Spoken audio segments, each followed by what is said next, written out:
भगिनींना रक्षाबंधनाच्या खूप खूप शुभेच्छा। रक्षाबंधन हे बहीण भावाच्या पवित्र नात्यातलं एक अतिशय महत्त्वाचा असा क्षण आहे आणि केवळ बहिणींचीच नाही तर या निमित्ताने आपल्या भारत मातेच्याही रक्षणाची आपण सर्व लोक संकल्पना करत असतो आणि म्हणूनच या पवित्र दिनी सर्व आमच्या लाडक्या बहिणींना मी मनपूर्वक शुभेच्छा देतो। शरद पवारांनी जो गौप्यस्फोट केलेला आहे की विधानसभा निवडणुकीच्या आधी 1-2 माणसं मला भेटली होती आणि 160 जागांमध्ये फेरफार करून तुम्हाला निवडून देऊ अशा पद्धतीचं त्यांनी एक गॅरंटी दिली होती। त्या दोन माणसं पहिल्यांदा मला हे लक्षात येत नाहीये की इतक्या दिवसानंतर पवार साहेबांना राहुल गांधींना भेटल्यावरच ह्याची आठवण का आली। इतके दिवस ते बोलले नाहीत आणि आज अचानक बोलले।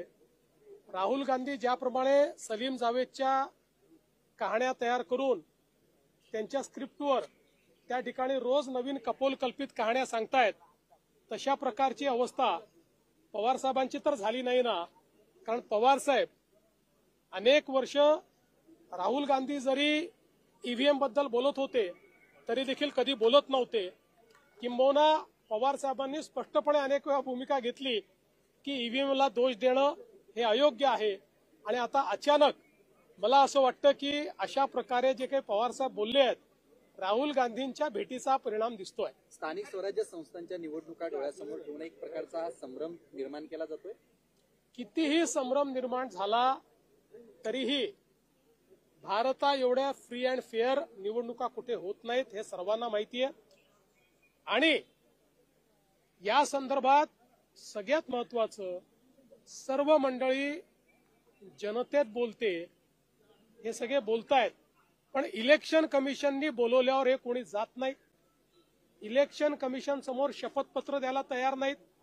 सांगतात आम्ही संसदेत शपथ घेतली आहे। संसदेतली शपथ जर सुप्रीम कोर्टमध्ये सांगितलं आम्ही शपथपत्र देणार नाही कारण आम्ही संसदेत शपथ घेतली चालेल का? हायकोर्टात सांगितलं चालेल का?